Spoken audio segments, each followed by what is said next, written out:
Hi sir, welcome to our channel. Present మనతో పాటు దామ బాలాజీ గారు సీనియర్ జర్నలిస్ట్, వారితో ఒకసారి మాట్లాడదాం. నమస్కారం సార్. నమస్తే. సార్, పల్నాడు జిల్లా మాచర్లలో ఇద్దరు టీడీపీ నేతల్ని కత్తులకి జరిగింది సార్. ఇది ఇప్పుడు ఏపీ రాష్ట్ర వ్యాప్తం కూడా వైరల్ అవుతుంది. అంటే రాజకీయ కారణాలే దీనికి మేజర్ రీజన్ గా కూడా చెప్తున్నారు. మరి ఎవరు చంపారు వీళ్ళని, ఏంటి కారణాలు, దీనికి సంబంధించి ఎటువంటి వివరాలు ఉన్నాయి సార్?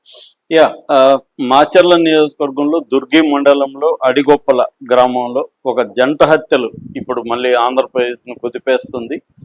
వీళ్ళిద్దరు కూడా అన్నదమ్ములు, వీళ్ళిద్దరూ తెలుగుదేశం కార్యకర్తలు. వీళ్ళని అర్ధరాత్రి అన్న హనుమంతరావు, తమ్ముడు శ్రీరామ్మూర్తి ఇద్దరిని చంపేశారు. అన్ననేమో బొడ్రాయి ఉంటది అక్కడ ఊర్లో, ఆ బొడ్రాయి దగ్గర అన్నని చంపారు. తమ్ముడినేమో కొద్దిగా ముందుకెళ్ళినాక అమ్మవారి గుడి ఉంది, నీలంపాటి అమ్మవారి గుడి అంటారు, ఆ గుడి దగ్గర వాటర్ ప్లాంట్ దగ్గర అతన్ని చంపేశారు.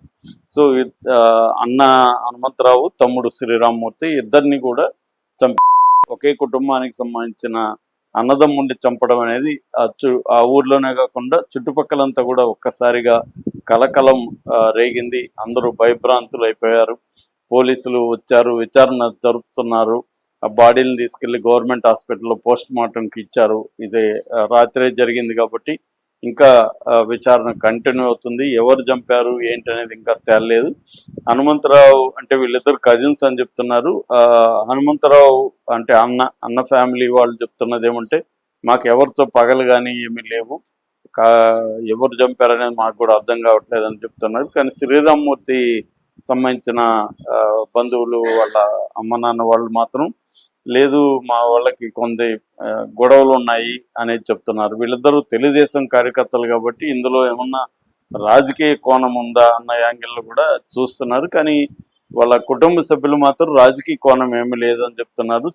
వాళ్ళు కూడా సేమ్ సామాజిక వర్గమే అన్నది ఇప్పటి వరకు చెప్తున్నమాట.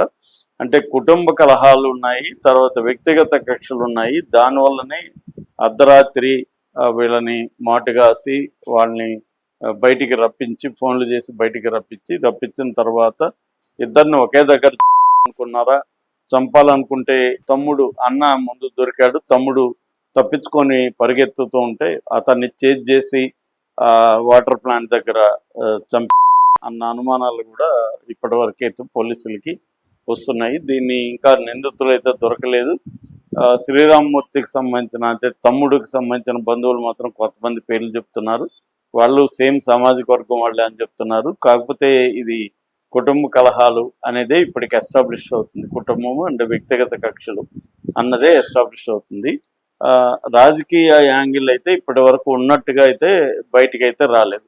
కాకపోతే తెలుగుదేశం కార్యకర్తలు చనిపోవడం వల్ల ఈ కూటమి ప్రభుత్వం సీరియస్గా తీసుకుంది. ఆల్రెడీ విద్యుత్ శాఖ మంత్రి గొట్టిపాటి రవికుమార్ జిల్లా ఇన్ఛార్జి, ఆయన ఎస్పీతో మాట్లాడాడు.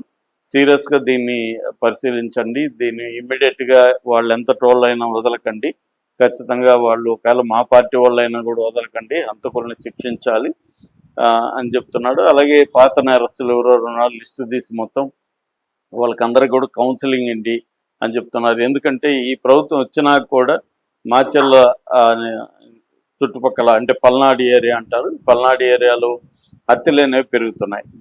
ఈ జూలైలో కూడా జూలై 23న తండ్రి కొడుకులను కూడా కిడ్నాప్ చేసి వీరసామరెడ్డి, ప్రసాద్ రెడ్డి వాళ్ళిద్దరిని కిడ్నాప్ చేసి మరి దారుణంగా చేశారు.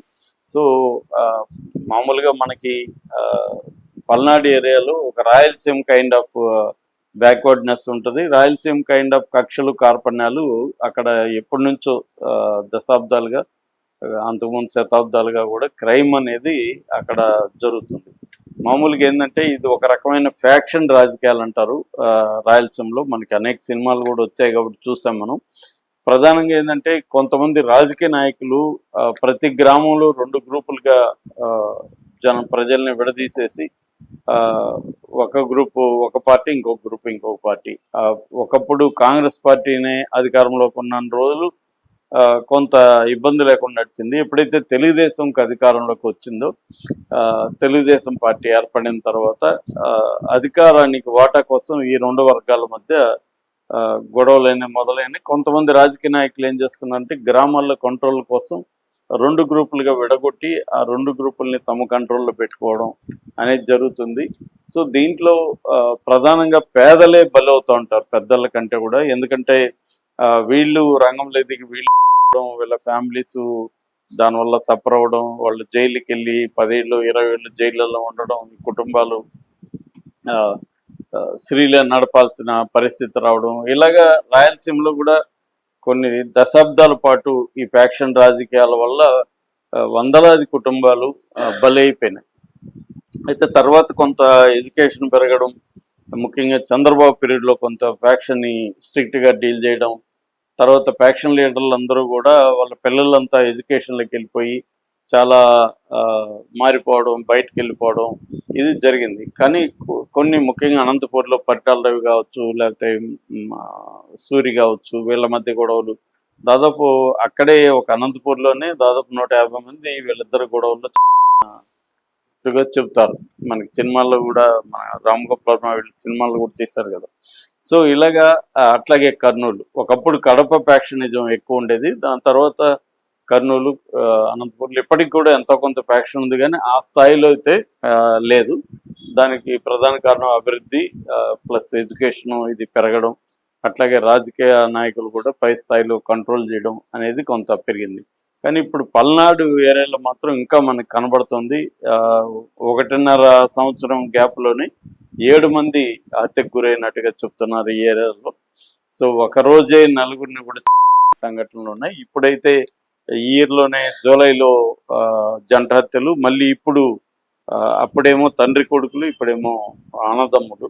సో ఇక్కడ ఇదేంటంటే ఫ్యామిలీస్ రాజకీయాలు మిక్స్ అయిపోయింటాయి. ఒక్కొక్కసారి ఒకే పార్టీలో కూడా 2 గ్రూపులు ఉంటాయి. మనకి రాజశేఖర రెడ్డి వాళ్ళ నాన్న రాజారెడ్డి ఇదే పని చేసేవాళ్ళు. ప్రతి గ్రామంలో 2 గ్రూపుల్ని క్రియేట్ చేసి ఆ 2 గ్రూపుల్ని తన కంట్రోల్లో పెట్టుకోవడానికి వాళ్ళిద్దరూ చేశారని చెప్తారు. వాళ్ళిద్దరు ఫ్యాక్షనిస్ట్ స్టైల్ ఏంటంటే ఒక గ్రామాన్ని తన కంట్రోల్లో పెట్టుకుంటే ఒకే గ్రూప్ ఉండి వాళ్ళు డామినేట్ చేస్తారు, వాళ్ళు చెప్పిన మాట వినరు. 2 గ్రూపులు ఉంటే ఇద్దరు కంట్రోల్లో ఉంటారు, మన కంట్రోల్లో అనే ఒక యాంగిల్లో చాలా గ్రామాల్లో 2 గ్రూపుల్ని క్రియేట్ చేసేసి ఆ 2 గ్రూపుల్ని కంట్రోల్ చేయడం, ముఖ్యంగా రాజారెడ్డి క్రియేట్ చేయడం, రాజశేఖర రెడ్డి వాళ్ళిద్దరి మధ్యవర్తిలాగా ఉండి కంట్రోల్ చేయడం అన్న ఒక మెథడ్ ఫాలో అయ్యారని బాలగోపాల్ లాంటి వాళ్ళు కూడా వాళ్ళు రాయలసీమ పాలేగాళ్ళ పేరుతో పుస్తకాలు రాశారు. ప్రతి కడప పాలేగాళ్ళు, కర్నూలు పాలేగాళ్ళు అని.